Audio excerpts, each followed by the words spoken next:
ರಾತ್ರಿ ಹತ್ತಿರ ಬಾರದ ಗಂಡ, ಮೊಮ್ಮಗು ಬೇಕು ಎಂದ ಅತ್ತೆಯ ಹಠ.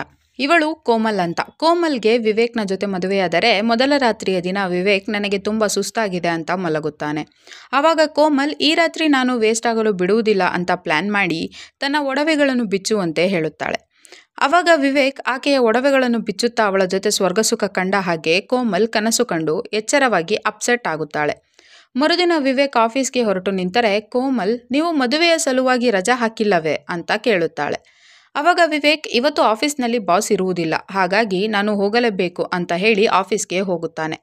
ನಂತರ ಕೋಮಲ್ ಅಪ್ಸೆಟ್ ಆಗಿರುವುದನ್ನು ನೋಡಿದಂತಹ ವಿವೇಕ್ನ ತಾಯಿ ರಾಧಾ, ನಮಗೆ ಎಂತಹ ಮಗ ಹುಟ್ಟಿಬಿಟ್ಟನೋ, ಇವನು ಯಾರನ್ನೂ ಕೂಡ ಹೊಂದಿಸಿಕೊಳ್ಳುವುದಿಲ್ಲ ಅಂತ ತನ್ನ ಗಂಡ ಕೇಶವ್ಗೆ ಹೇಳುತ್ತಾಳೆ.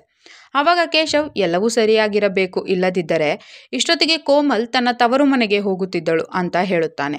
ನಂತರ ಅವತ್ತಿನ ನೈಟ್ ವಿವೇಕ್ ತುಂಬ ಲೇಟಾಗಿ ಮನೆಗೆ ಬರುತ್ತಾನೆ. ಹಾಗಾಗಿ ಕೋಮಲ್ ಮರುದಿನ ರಾಧಾ ಹತ್ತಿರ ಹೋಗಿ, ನಾನು ನಿಮ್ಮ ಜೊತೆ ಒಂದು ವಿಷಯ ಮಾತನಾಡಬೇಕು ಅಂತ ಹೇಳುತ್ತಾಳೆ. ಆವಾಗ ರಾಧಾ, ಮೊದಲು ಕೆಲಸ ಮಾಡು, ಆಮೇಲೆ ಮಾತನಾಡೋಣ ಅಂತ ಅವಳನ್ನು ಇಗ್ನೋರ್ ಮಾಡುತ್ತಾಳೆ.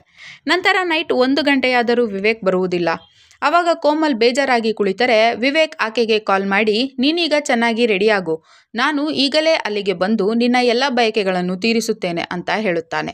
ಆವಾಗ ಕೋಮಲ್ ಖುಷಿಯಿಂದ ರೆಡಿಯಾಗಿ ಕುಳಿತುಕೊಳ್ಳುತ್ತಾಳೆ. ನಂತರ ಕೋಮಲ್ಗೆ ವಿವೇಕ್ ಅಲ್ಲಿಗೆ ಬಂದು ತನ್ನ ಜೊತೆ ರೊಮ್ಯಾನ್ಸ್ ಮಾಡಿದ ಹಾಗೆ ಅನುಭವವಾದರೆ ಮತ್ತೆ ಅದು ಕನಸು ಅಂತ ತಿಳಿದುಕೊಂಡ ಕೋಮಲ್, ವಿವೇಕ್ನಿಂದ ನನ್ನ ಜೀವನವೆಲ್ಲ ಹಾಳಾಗಿ ಹೋಯಿತು ಅಂತ ಅಳಲು ಶುರು ಮಾಡುತ್ತಾಳೆ. ಆವಾಗ ಕೇಶವ್ ಅದನ್ನು ನೋಡಿ ಶಾಕ್ ಆಗಿ ರಾಧಾ ಹತ್ತಿರ ಹೋಗುತ್ತಾನೆ. ಮರುದಿನ ಕೋಮಲ್ ಅಳುತ್ತಾ ಕುಳಿತಿದ್ದರೆ ರಾಧಾ ಅವಳ ಹತ್ತಿರ ಬಂದು, ನಾನು ನಿನ್ನ ಮೇಲೆ ತುಂಬ ಆಸೆ ಇಟ್ಟುಕೊಂಡಿದ್ದೇನೆ, ಬೇಗನೆ ನನಗೊಂದು ಮೊಮ್ಮಗು ಕೊಡು ಅಂತ ಕೇಳುತ್ತಾಳೆ. ಆವಾಗ ಕೋಮಲ್, ಅದೇಗೆ ಸಾಧ್ಯ, ವಿವೇಕ್ ಅವರು ಮದುವೆಯಾದಾಗಿನಿಂದ ನನ್ನನ್ನು ಒಮ್ಮೆಯೂ ಟಚ್ ಮಾಡಿಲ್ಲ, ಬಹುಶಃ ಅವರ ಲೈಫ್ನಲ್ಲಿ ಬೇರೆ ಯಾರೋ ಇರಬೇಕು ಅಂತ ಹೇಳುತ್ತಾಳೆ. ಆವಾಗ ರಾಧಾಗೆ ವಿವೇಕ್ ಕೀರ್ತಿ ಅನ್ನುವ ಹುಡುಗಿಯನ್ನು ಪ್ರೀತಿಸಿದ್ದು ಹಾಗೂ ಅವಳನ್ನೇ ಮದುವೆಯಾಗುತ್ತೇನೆ ಅಂತ ಹೇಳಿದ್ದು ಎಲ್ಲವೂ ನೆನಪಿಗೆ ಬಂದು, ಬೇರೆ ಹುಡುಗಿ ಇದ್ದಾಳೆ ಅಂತಾನೆ ಅನ್ಕೋ, ಹಾಗಂತ ನೀನು ಅವನನ್ನು ಬಿಟ್ಟು ಹೋಗುತ್ತೀಯಾ ಅಂತ ಕೇಳುತ್ತಾಳೆ. ಆವಾಗ ಕೋಮಲ್, ನಾನು ಎಲ್ಲ ಪ್ರಯತ್ನ ಮಾಡಿಬಿಟ್ಟಿದ್ದೇನೆ ಬಿಡಿ ಅಂತ ಹೇಳುತ್ತಾಳೆ. ಆವಾಗ ರಾಧಾ, ಇನ್ಮೇಲೆ ನೀನು ನಾನು ಹೇಳಿದ ಹಾಗೆ ಮಾಡಿ ನೋಡು ಅಂತ ಹೇಳಿ ಕೋಮಲ್ಗೆ ತನ್ನ ಪ್ಲಾನ್ ಹೇಳುತ್ತಾಳೆ. ನಂತರ ಕೋಮಲ್ ಹಾಟ್ ಡ್ರೆಸ್ ಹಾಕಿಕೊಂಡು ಕೈಯಲ್ಲಿ ವೈನ್ ಹಿಡಿದು ವಿವೇಕ್ಗೆ ಕುಡಿಸಿ ಅವನ ಜೊತೆ ರೊಮ್ಯಾನ್ಸ್ ಮಾಡಲು ಹೋಗುತ್ತಾಳೆ. ಆವಾಗ ಕೋಪಗೊಂಡ ವಿವೇಕ್ ಕೋಮಲ್ನನ್ನು ದೂರ ತಳ್ಳುತ್ತಾನೆ. ಆವಾಗ ಕೋಮಲ್, 4 ತಿಂಗಳುಗಳಿಂದ ನಾನು ನಿಮಗಾಗಿ ಕಾಯುತ್ತಿದ್ದೇನೆ, ನಿಮ್ಮಲ್ಲೇನಾದರೂ ಪುರುಷತ್ವದ ಕೊರತೆ ಇದೆಯಾ ಅಂತ ಕೇಳುತ್ತಾಳೆ. ಆವಾಗ ಕೋಪಗೊಂಡ ವಿವೇಕ್ ರಾಧಾಳ ರೂಮಿಗೆ ಹೋಗಿ, ನನ್ನ ಹೃದಯದಲ್ಲಿ ಕೀರ್ತಿಯನ್ನು ಬಿಟ್ಟೆ ಬೇರೆ ಯಾರಿಗೂ ಜಾಗವಿಲ್ಲ, ನೀವು ಈ ಮದುವೆ ಮಾಡಿ ನನ್ನ ನೆಮ್ಮದಿ ಇಲ್ಲದ ಹಾಗೆ ಮಾಡಿಬಿಟ್ಟಿರಿ, ನಾನೀಗ ಮನೆ ಬಿಟ್ಟು ಹೋಗುತ್ತೇನೆ ಅಂತ ಹೇಳಿ ಹೊರಟು ಹೋಗುತ್ತಾನೆ. ಆವಾಗ ರಾಧಾ ವಿವೇಕ್ನನ್ನು ತಡೆಯುವಂತೆ ಕೇಶವ್ಗೆ ಹೇಳುತ್ತಾಳೆ. ಆವಾಗ ಕೇಶವ್ ವಿವೇಕ್ ಹತ್ತಿರ ಹೋಗಿ, ನೀನು ಮನೆ ಬಿಟ್ಟು ಹೋಗಬೇಡ, ನಮ್ಮ ಮನೆಯ ಮರ್ಯಾದೆ ಹೋಗುತ್ತದೆ ಅಂತ ಹೇಳುತ್ತಾನೆ. ಆವಾಗ ವಿವೇಕ್, ನನಗೆ ಕೋಮಲ್ ಬೇಡ ಅಂತ ಹೇಳುತ್ತಾನೆ. ಆವಾಗ ಕೇಶವ್, ಆಯಿತು, ಇದಕ್ಕೆ ನನ್ನ ಹತ್ತಿರ ಒಂದು ಪರಿಹಾರವಿದೆ, ಆದರೆ ಈ ವಿಷಯ ನಮ್ಮಿಬ್ಬರ ಮಧ್ಯೆ ಮಾತ್ರ ಇರಬೇಕು ಅಂತ ಹೇಳುತ್ತಾ ವಿವೇಕ್ಗೆ ತನ್ನ ಪ್ಲಾನ್ ಹೇಳುತ್ತಾನೆ. ಇನ್ನು ಈ ಕಡೆ ಕೋಪಗೊಂಡ ಕೋಮಲ್ ತನ್ನ ತವರು ಮನೆಗೆ ಹೊರಡಲು ಸಿದ್ಧವಾಗಿದ್ದರೆ ಅವಳ ಹತ್ತಿರ ಹೋದಂತಹ ವಿವೇಕ್, ಇಷ್ಟು ದಿನ ನನಗೆ ಆಫೀಸ್ನ 3 ಕೋಟಿ ಹಣದ ಟೆನ್ಷನ್ ಇತ್ತು, ಅದು ಇವತ್ತು ಪರಿಹಾರವಾಯಿತು, ಹಾಗಾಗಿ ನಾನು ಇಷ್ಟು ದಿನ ನಿನ್ನ ಹತ್ತಿರ ಬರಲಿಲ್ಲ ಅಂತ ಹೇಳುತ್ತಾ ಅವಳ ಜೊತೆ ರೊಮ್ಯಾನ್ಸ್ ಮಾಡಲು ಶುರು ಮಾಡಿ ಅವಳ ಕಣ್ಣಿಗೆ ಬಟ್ಟೆ ಕಟ್ಟುತ್ತಾನೆ. ಆವಾಗ ಕೋಮಲ್, ಬಟ್ಟೆ ಏಕೆ ಕಟ್ಟುತ್ತಿದ್ದೀರಾ ಅಂತ ಕೇಳುತ್ತಾಳೆ. ಆವಾಗ ವಿವೇಕ್, ನಾನು ಇದೇ ರೀತಿ ಪ್ರೀತಿ ಮಾಡುತ್ತೇನೆ ಅಂತ ಹೇಳಿ ನಂತರ ಕೇಶವ್ನನ್ನು ಅಲ್ಲಿಗೆ ಕಳಿಸುತ್ತಾನೆ. ಆವಾಗ ಕೇಶವ್ ಕೋಮಲ್ಗೆ ಸ್ವರ್ಗ ಸುಖ ತೋರಿಸಿ ಹೊರಗಡೆ ಹೋದರೆ ನಂತರ ವಿವೇಕ್ ಅಲ್ಲಿಗೆ ಬಂದು ಕೋಮಲ್ನ ಕಣ್ಣಿಗೆ ಕಟ್ಟಿದಂತಹ ಬಟ್ಟೆಯನ್ನು ಬಿಚ್ಚುತ್ತಾನೆ. ಆವಾಗ ಖುಷಿಯಾದ ಕೋಮಲ್ ರಾಧಾ ಹತ್ತಿರ ಹೋಗಿ, ವಿವೇಕ್ ಅವರು ತುಂಬ ಒಳ್ಳೆಯವರಿದ್ದಾರೆ, ಕೊನೆಗೂ ನಾವಿಬ್ಬರು ಒಂದಾದೆವು ಅಂತ ಹೇಳುತ್ತಾಳೆ. ಆವಾಗ ರಾಧಾ, ನೀವಿಬ್ಬರು ಒಂದಾದರೆ ನಾನು 5 ದೇವಸ್ಥಾನಕ್ಕೆ ಹೋಗುವುದಾಗಿ ಬೇಡಿಕೊಂಡಿದ್ದೆ, ಹಾಗಾಗಿ ನಾನು 2 ದಿನ ದೇವಸ್ಥಾನಗಳಿಗೆ ಹೋಗಿ ಬರುತ್ತೇನೆ ಅಂತ ಹೇಳಿ ಹೊರಟು ನಿಲ್ಲುತ್ತಾಳೆ.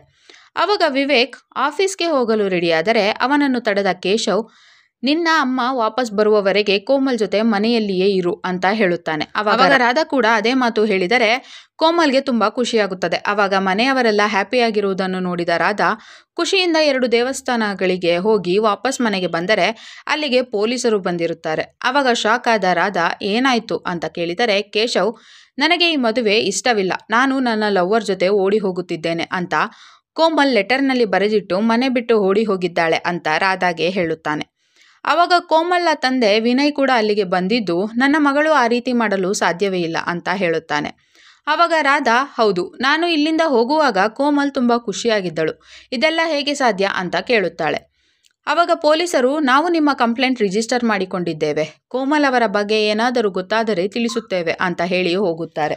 ಆಮೇಲೆ 1 ವಾರಗಳ ನಂತರ ವಿವೇಕ್ನ ಮನೆಯವರೆಲ್ಲ ಹೋಗುತ್ತಿರುವಾಗ ಅವರ ಕಾರ್ಗೆ ಕೀರ್ತಿ ಎನ್ನುವ ಹುಡುಗಿ ಸೂಸೈಡ್ ಮಾಡಿಕೊಳ್ಳಲು ನೋಡುತ್ತಾಳೆ. ಆವಾಗ ರಾಧಾ ಆಕೆಯನ್ನು ಮನೆಗೆ ಕರೆದುಕೊಂಡು ಹೋಗಿ ಕಾರಣ ಕೇಳುತ್ತಾಳೆ. ಆವಾಗ ಕೀರ್ತಿ, ನಮ್ಮ ಮನೆಯವರು ನನ್ನ ಮದುವೆಯನ್ನು 60 ವರ್ಷದ ವೃದ್ಧನ ಜೊತೆ ಮಾಡುತ್ತಿದ್ದರು, ಹಾಗಾಗಿ ನಾನು ಸೂಸೈಡ್ ಮಾಡಿಕೊಳ್ಳಲು ಹೊರಟಿದ್ದೆ ಅಂತ ಹೇಳುತ್ತಾಳೆ. ಆವಾಗ ರಾಧಾ ಅವಳಿಗೆ ಆರೈಕೆ ಮಾಡಿದರೆ ಮರುದಿನ ಕೀರ್ತಿ ಮನೆಯ ಎಲ್ಲ ಕೆಲಸಗಳನ್ನು ಮಾಡಲು ಶುರು ಮಾಡುತ್ತಾಳೆ. ಆವಾಗ ಕೇಶವ್, ನಾವು ವಿವೇಕ್ ಜೊತೆ ಇವಳಿಗೂ ಕೂಡ ಮದುವೆ ಮಾಡೋಣ, ಅವನು ಕೀರ್ತಿಯನ್ನು ಒಪ್ಪಿಕೊಂಡರೆ ಸರಿ, ಇವಳಿಗಂತೂ ಬೇರೆ ಯಾರೂ ಇಲ್ಲ, ಎಷ್ಟೇ ಕಷ್ಟವಾದರೂ ಇವಳು ಇಲ್ಲೇ ಇರುತ್ತಾಳೆ ಅಂತ ರಾಧಾಗೆ ಹೇಳಿ ವಿವೇಕ್ಗೆ ಆ ವಿಷಯ ತಿಳಿಸುತ್ತಾನೆ. ಆವಾಗ ವಿವೇಕ್, ಮೊದಲಿನ ನಿಮ್ಮದೊಂದು ಪ್ಲಾನ್ ಫೇಲ್ ಆಗಿದೆ, ಈಗ ನಾನು ನಿಮ್ಮ ಮಾತು ಕೇಳಲು ರೆಡಿ ಇಲ್ಲ ಅಂತ ಹೇಳುತ್ತಾನೆ. ಆವಾಗ ಕೇಶವ್, ಈ ಮದುವೆಯಿಂದ ನಮ್ಮ ಮನೆಯ ಮರ್ಯಾದೆ ಉಳಿಯುತ್ತದೆ, ಮತ್ತೇನಾದರೂ ಹೆಚ್ಚು ಕಡಿಮೆ ಆದರೆ ನೋಡಿಕೊಳ್ಳಲು ನಾನಿದ್ದೇನೆ ಅಂತ ಹೇಳುತ್ತಾನೆ. ಆಮೇಲೆ ಕೇವಲ 2 ದಿನಗಳಲ್ಲಿ ವಿವೇಕ್ ಹಾಗೂ ಕೀರ್ತಿಗೆ ಮದುವೆಯಾದರೆ ವಿವೇಕ್, ಪ್ರತಿದಿನ ನಾನು ಲೇಟಾಗಿಯೇ ಮನೆಗೆ ಬರುತ್ತೇನೆ, ನಾನು ನಿನ್ನ ಕಣ್ಣುಗಳನ್ನು ಬಟ್ಟೆಗಳಿಂದ ಕಟ್ಟಿಯೇ ಪ್ರೀತಿ ಮಾಡುತ್ತೇನೆ, ಇದರ ಬಗ್ಗೆ ನೀನು ನನ್ನನ್ನು ಏನು ಕೇಳುವಂತಿಲ್ಲ ಅಂತ ಹೇಳಿ ಅವಳ ಕಣ್ಣಿಗೂ ಬಟ್ಟೆ ಕಟ್ಟಿ ಬೇಗನೆ ಬನ್ನಿ ಅಂತ ಕೇಶವ್ಗೆ ಮೆಸೇಜ್ ಮಾಡುತ್ತಾನೆ. ಆವಾಗ ಕೇಶವ್, ಬೇಗನೆ ಮಲಗು ಅಂತ ರಾಧಾಗೆ ಹೇಳುತ್ತಾನೆ. ಆವಾಗ ರಾಧಾ, ಸ್ವಾಮೀಜಿ ಇವತ್ತು ನನಗೆ ಜಾಗರಣೆ ಮಾಡಲು ಹೇಳಿದ್ದಾರೆ, ನಾನಂತೂ ಮಲಗುವುದಿಲ್ಲ, ನೀವೇ ಮಲಗಿ ಅಂತ ಹೇಳುತ್ತಾಳೆ. ಆವಾಗ ಕೇಶವ್ ರಾಧಾಳ ವಿಷಯ ತಿಳಿಸಿ ನನಗೆ ಬರಲು ಆಗಲ್ಲ ಅಂತ ವಿವೇಕ್ಗೆ ಮೆಸೇಜ್ ಮಾಡುತ್ತಾನೆ. ಆವಾಗ ವಿವೇಕ್ ಕೀರ್ತಿಯ ಕಣ್ಣಿನ ಬಟ್ಟೆ ಬಿಚ್ಚಿ, ನನಗೆ ತುಂಬ ತಲೆನೋಯುತ್ತಿದೆ, ನೀನು ಮಲಗು ಅಂತ ಹೇಳಿ ಮರುದಿನ ಕೇಶವ್ ಹತ್ತಿರ ಹೋಗಿ, ನಿನ್ನೆ ನೀವು ನನ್ನನ್ನು ಇಕ್ಕಟ್ಟಿಗೆ ಸಿಲುಕಿಸಿ ಬಿಟ್ರಿ ಅಂತ ಬೈಯುತ್ತಾನೆ. ಆವಾಗ ಕೇಶವ್, ನೀನೇನು ಹೆದರಬೇಡ, ಇವತ್ತು ನಾವು ರಾಧಾಗೆ ನಿದ್ರೆಯ ಮಾತ್ರೆ ಹಾಕಿ ನಮ್ಮಿಬ್ಬರ ಕೆಲಸ ಮುಗಿಸಿಕೊಳ್ಳೋಣ ಅಂತ ಹೇಳುತ್ತಾನೆ. ನಂತರ ನೈಟ್ ರಾಧಾಗೆ ನಿದ್ರೆ ಮಾತ್ರೆ ಹಾಕಿ ಕೀರ್ತಿಯ ಕಣ್ಣಿಗೆ ಬಟ್ಟೆ ಕಟ್ಟಿ ಕೇಶವ್ ಕೀರ್ತಿಯ ಜೊತೆ ಮಲಗಲು ಹೋಗುತ್ತಾನೆ. ಆವಾಗ ಕೀರ್ತಿ ತನ್ನ ಕಣ್ಣಿನ ಬಟ್ಟೆ ತೆಗೆದು ಕೇಶವ್ ಅಲ್ಲಿರುವುದನ್ನು ನೋಡಿ ಅಲ್ಲಿಂದ ತಪ್ಪಿಸಿಕೊಂಡು ಓಡಿ ಹೋಗಲು ನೋಡುತ್ತಾಳೆ. ಆವಾಗ ಕೇಶವ್, ನೀನು ಸುಮ್ಮನಿದ್ದರೆ ಸರಿ, ಇಲ್ಲದಿದ್ದರೆ ನಿನ್ನನ್ನು ಕೂಡ ಕೋಮಲನ್ನು ಕೊಂದ ಹಾಗೆ ಕೊಲ್ಲುತ್ತೇವೆ ಅಂತ ಹೇಳುತ್ತಾನೆ. ಆವಾಗ ಕೇಶವ್ನ ತಲೆಗೆ ಗನ್ ಹಿಡಿದಂತಹ ಅವಳು, ನಾನು ಕೀರ್ತಿ ಅಲ್ಲ, ಇನ್ಸ್ಪೆಕ್ಟರ್ ಶೀತಲ್, ಕೋಮಲ್ನ ಕೇಸ್ಗೋಸ್ಕರ ನಾವು ಈ ರೀತಿ ನಾಟಕವಾಡಬೇಕಾಯಿತು, ಕೋಮಲನ್ನು ಏನು ಮಾಡಿದಿರಿ ನಿಜ ಹೇಳಿ ಅಂತ ಹೆದರಿಸುತ್ತಾಳೆ. ಆವಾಗ ಕೇಶವ್ ಕೋಮಲ್ ಕಣ್ಣಿಗೆ ಬಟ್ಟೆ ಕಟ್ಟಿ ನಾನು ಅವಳ ಜೊತೆ ಇದ್ದಾಗ ಅವಳೊಮ್ಮೆ ನನ್ನನ್ನು ನೋಡಿ ವಿವೇಕ್ಗೆ ಹೇಳುತ್ತಾನೆ ಅಂತ ಪಕ್ಕದ ರೂಮಿಗೆ ಓಡಿ ಹೋದಳು. ಅಲ್ಲಿ ವಿವೇಕ್ ತನ್ನ ಬಾಯ್ ಫ್ರೆಂಡ್ನೊಂದಿಗೆ ರೊಮ್ಯಾನ್ಸ್ ಮಾಡುತ್ತಿದ್ದು ಅದನ್ನು ನೋಡಿ ಶಾಕ್ ಆದ ಕೋಮಲ್ ಇಲ್ಲೇನು ನಡೆಯುತ್ತಿದೆ ಅಂತ ಕೇಳಿದಳು. ಆವಾಗ ವಿವೇಕ್, ನಾವಿಬ್ಬರು ಮೊದಲೇ ಮದುವೆಯಾಗಿದ್ದೇವೆ ಅಂತ ಅವಳಿಗೆ ಹೇಳಿದ. ಆವಾಗ ಕೋಮಲ್ ಪೊಲೀಸರಿಗೆ ಹೇಳುತ್ತೇನೆ ಅಂತ ಹೇಳಿದಾಗ ನಾವೇ ಅವಳನ್ನು ಕೊಲ್ಲುವುದಾಗಿ ಹೆದರಿಸಿ ಅವಳ ಕಡೆಯಿಂದ ಡೆತ್ ನೋಟ್ ಬರೆಯಿಸಿ ಆಮೇಲೆ ಕೊಲೆ ಮಾಡಿಬಿಟ್ಟೆವು ಅಂತ ಪೊಲೀಸರಿಗೆ ಹೇಳುತ್ತಾನೆ. ಕೊನೆಗೆ ಪೊಲೀಸರು ಕೇಶವ್ ಹಾಗೂ ವಿವೇಕ್ನನ್ನು ಅರೆಸ್ಟ್ ಮಾಡುತ್ತಾರೆ. ಕತೆ ಇಲ್ಲಿಗೆ ಮುಗಿಯುತ್ತದೆ. ಈ ವಿಡಿಯೋವನ್ನು ಪೂರ್ತಿ ನೋಡಲು ಶಿಮಾರು ಟಿವಿ ಎಂಬ ಯೂಟ್ಯೂಬ್ ಚಾನಲ್ನಲ್ಲಿ ಮಧುಬಾಲ ಎಂದು ಹುಡುಕಿ ನೋಡಬಹುದು.